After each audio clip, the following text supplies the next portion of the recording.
To be here again is such an honor. It's a privilege and a blessing. I thank you all for your time. Depending on how the conversation goes or what we talk about is how long I'll keep you. But my name is Vana Lewis. I'm a Donna native. I'm from this region of Tucson. My actual village is about 4 hours from here, and it's called Chuchidik. And it's also referred to as Gun Site. And I'm from the Hickawan district. I'm also half Spaniard. So that's why I look the way that I look. Just to clarify. I have been asked multiple times to come and speak here, and I feel like so very humbled. And for those who do know me, thank you for welcoming me again. And for those who have never heard me speak before, I count it a great honor to share some words with you today. As we know, today is Memorial Day, and we are remembering and honoring people that never got to take off their uniform. I had to really think about Memorial Day, and I asked Jason, I was like, what y'all believe out there? What is it? Because we all have our perceptions of war. We all have our perceptions of violence.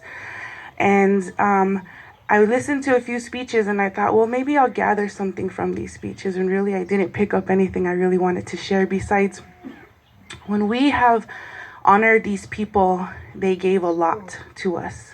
They gave us their most. And I like to honor Joshua Lucero. He was one of my friends growing up in school, and he served in the military, and he passed away at 18. He was in and out. He was serving when the war happened in Iraq and first started. And it's been double-digit years since that war has continued to keep going and still is today.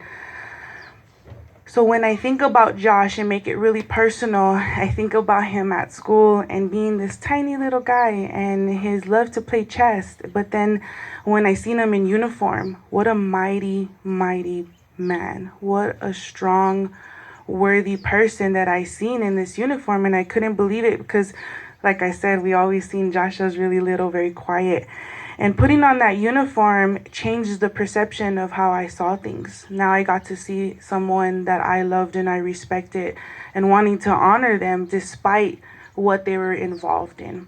And it was kind of hard to accept knowing that we live in a world where we feel we have to give so much of ourselves at times. So honoring these people that we have lost, we do it every day. And that's one thing that I've remembered to continue to hold true is that I don't look at Memorial Day as just to remember or just to honor. I look at it as the strength that they left behind for what they gave. Because I know if they could give that strength to us, they would give it to us today. And the courage that it takes to put on that uniform, to defend something, whether you may not agree or may not agree or not. So really digging deep into realize what I wanted to share today is that to be strong. To be strong in knowing that their memory is always with you, to be strong in the sacrifice that they gave. I don't know a lot of your personal stories or how these people have left or the memories you have or maybe some regrets that are tied to it.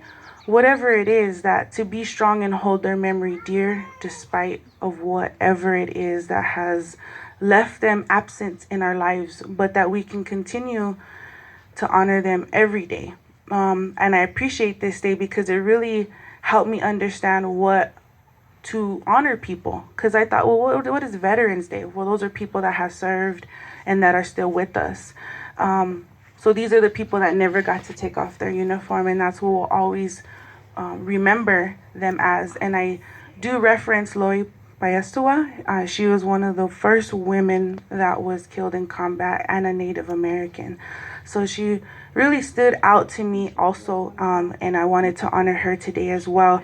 Because if you look at her picture, she's smiling and she has such a beautiful, amazing smile. And I thought, wow, that's a great way to want to remember people.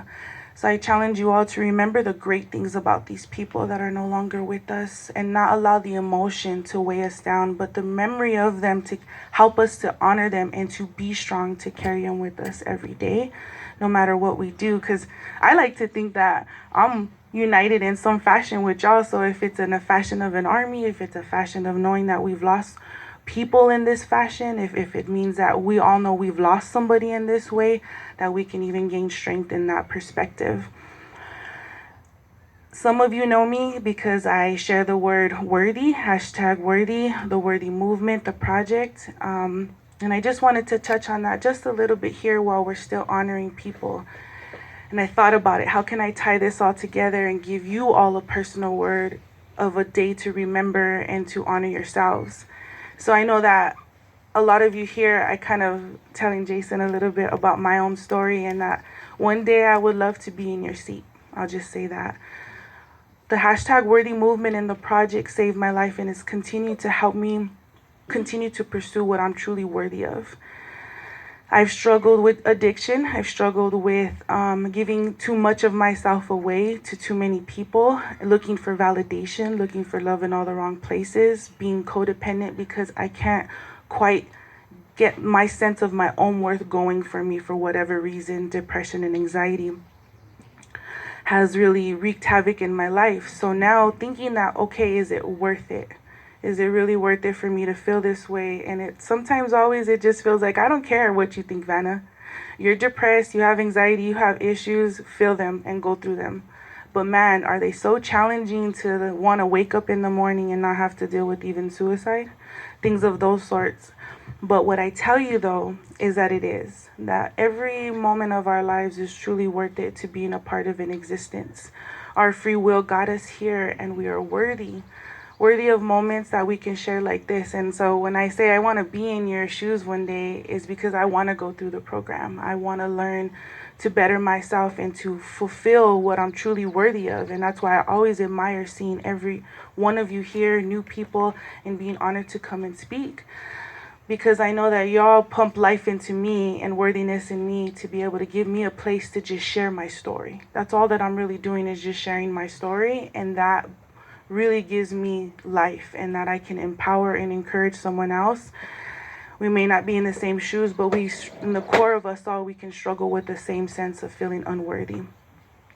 And to tie it all back is that I know that some of you have had lives in here that you may feel ashamed or embarrassed, or it makes you feel truly unworthy. And I'm talking about those really dark, ugly places that you've been, and maybe some people never know about you, and you only hold them. That's what makes them even darker.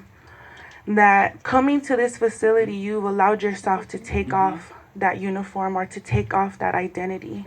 And today, with being the day that it is that you no longer are these people, and we honor you and we remember who you were. We remember that person, not because we say we're happy or we wish we could go back, but if it wasn't for the person that you may have felt unworthy or that monster, you wouldn't be the empowered, beautiful, worthy, amazing, strong person you are today, to have come to this place and to reconcile somewhere within yourself, to give yourself a chance to understand what you're truly worthy of, mentally, physically, spiritually, emotionally, and environmentally.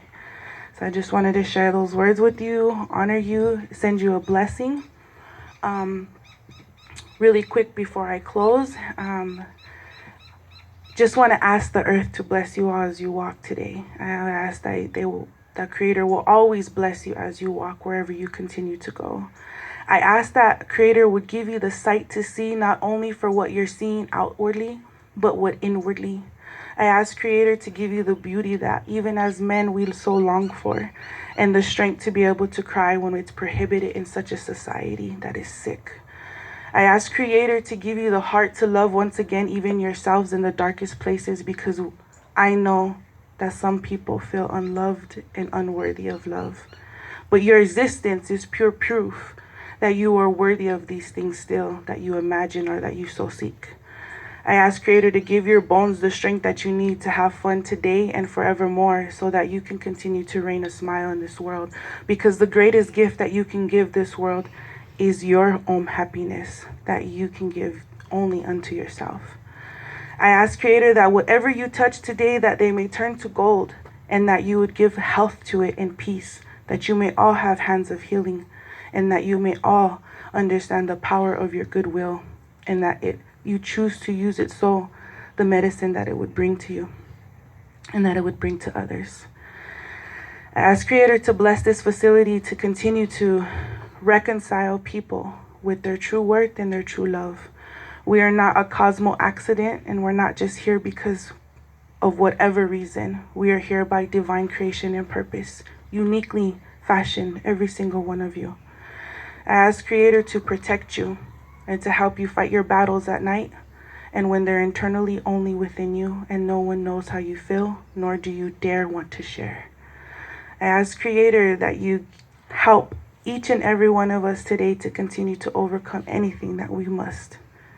And may you all be blessed today with good food. And may you all have fun. And again, I thank you for having me and allowing me to share these words with you. I have shirts, but I'm going to